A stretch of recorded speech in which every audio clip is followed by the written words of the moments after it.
Okay. Yes. Well, I believe that including women in the workforce on STEM is not about reputation. It's not about looking good. It's about contributing talent. It's about contributing ideas and innovation to solutions in companies. So it's not just about what we call ESG. It's about having an impact on society through the integration of key resources in how to run your business. Well, in general, Esade as a business school, we've been working very hard for the past years in terms of integrating women in all levels of our programs, in the undergraduate programs, in the MSc programs, in the MBA, and as well in the various programs that are including STEM.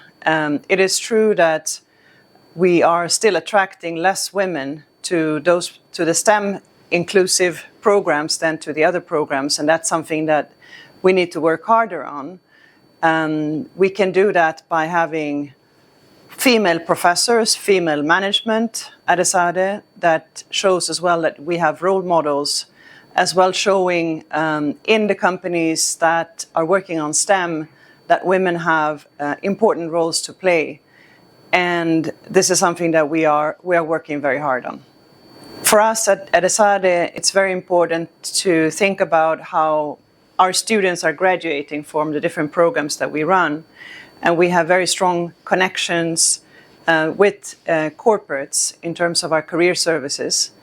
And in terms of STEM, of course, as these careers are becoming increasingly important and the connection between business and technology is also becoming something that is of vital importance, we continue these collaborations by working very hard to identify the right companies that our students can work for, and the companies as well come to the classroom as guest speakers.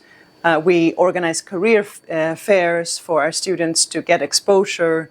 They also have internships and in-company projects where they get very early exposure to very concrete and applied projects in companies.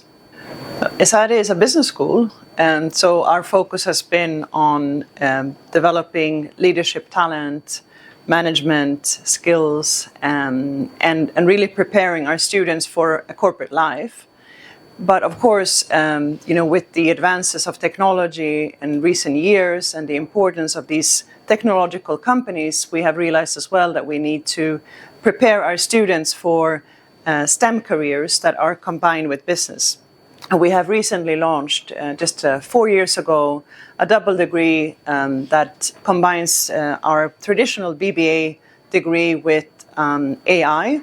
And we also have an MSc that is focused specifically on business analytics. And we believe that we are not an engineering school, so we're not preparing students to become engineers, but we do think that it's very important that business school students understand the needs of technological companies, and that we are preparing our students to be working at the intersection of business and technology. Well, I think it's important to understand that AI and technology, are developed by someone, by humans, and we know that if more men are working in technology and developing these different algorithms, they will be biased, and that's also why it's really important for women to be part of developing these technologies. So we need to be aware of this. We need to test the algorithms. We need to as well work on regulation. Of course, Esade also has a law school, working on these topics. So I think that on the one hand, we need to think about sort of building awareness, but then also working on solutions. And those solutions will include women. Yo creo que las chicas, las mujeres, tenemos una gran oportunidad, ¿no?, para realmente formar parte de esta evolución, de ser ingenieras, de ser las personas que realmente lideran la evolución tecnológica. Entonces, os animo realmente a empezar este tipo de carrera porque yo creo que es importante formar parte, ¿no? de liderar esto y no simplemente ser alguien que un poco sufre las consecuencias, ¿no? de algo que otros han desarrollado.